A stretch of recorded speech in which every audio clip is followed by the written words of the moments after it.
Hello, and today we're going to look at how Wayne Couzens murdered Sarah Everard. Although his choice of victim was very random, his crime was very much planned. A few days before the murder, he'd ordered carpet tape from Amazon. He'd hired a car. He'd visited the area where he was going to dump the body numerous times. After finishing a 12-hour shift at the American Embassy, he got into the hire car and went hunting for a victim. And that's where we saw Sarah Everard walking down the street.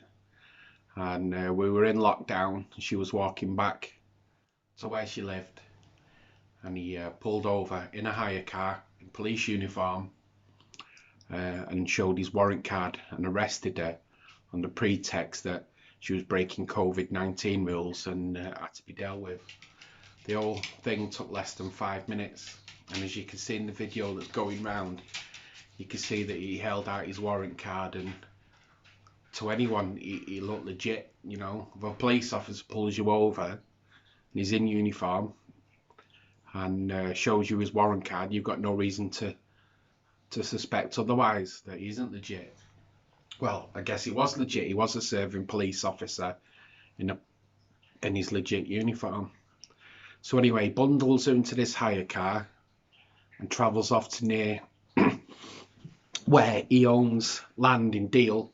So she's been arrested and put in this hire car, and he drives her off to Dover in Kent, not far from Deal where he lives, but also not far from where he owns land. He takes her and bundles her into his own car that he owns, leaving the rental car behind, and takes her off to this wooded area where he owns land.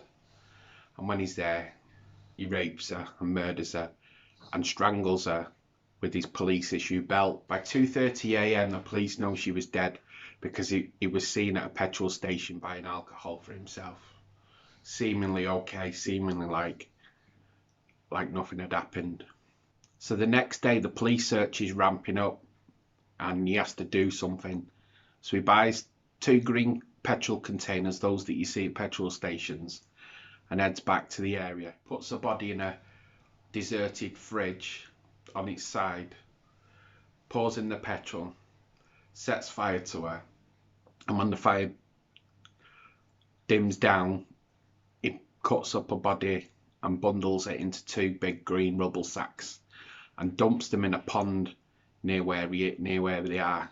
The body was dumped 130 metres from his own land in a pond nearby.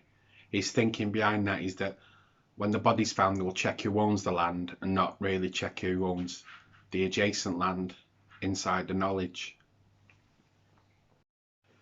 Days pass and he goes back to his normal life, doing all the mundane jobs, ringing the vet about his sick dog.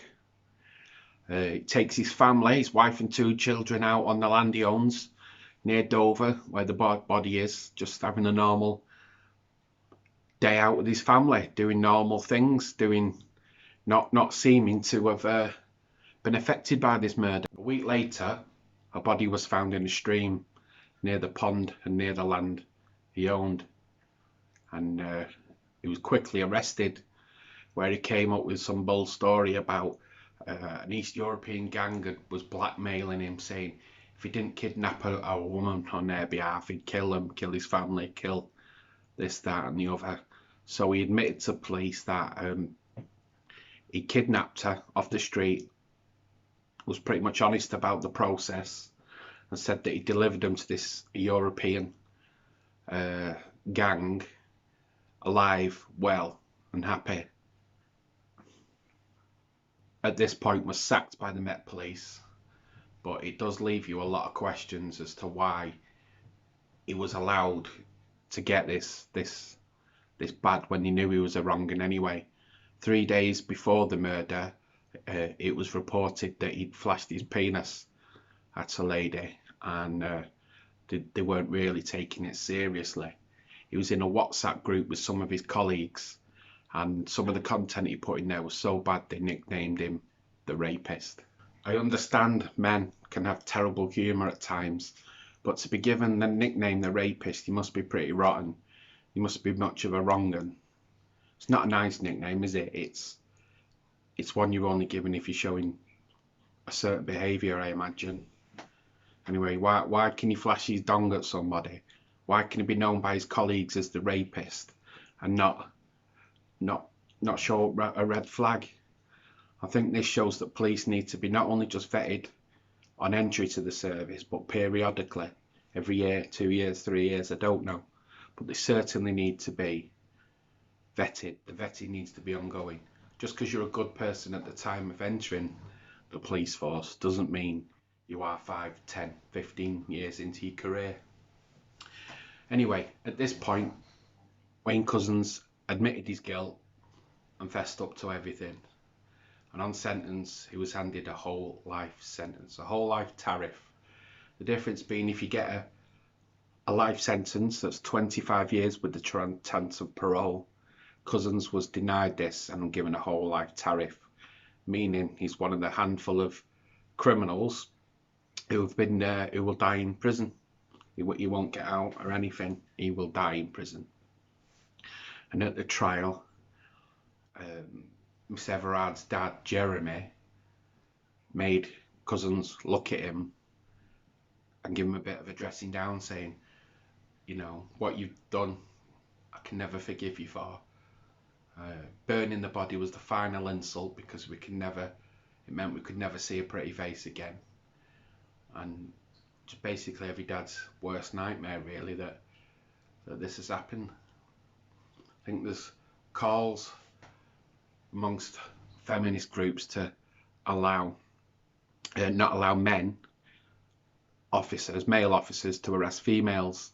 I think this could be a knee-jerk reaction, but if you think about it, the police look out for themselves. The Police Complaints Commission uphold most complaints. Nothing ever happens, nothing ever comes of it. So maybe an officer has to call in another officer if he's arresting a female alone, so that she knows that she's safe and it's genuine. Who knows? But who knows what the answer is? Certainly, the police need more vetting.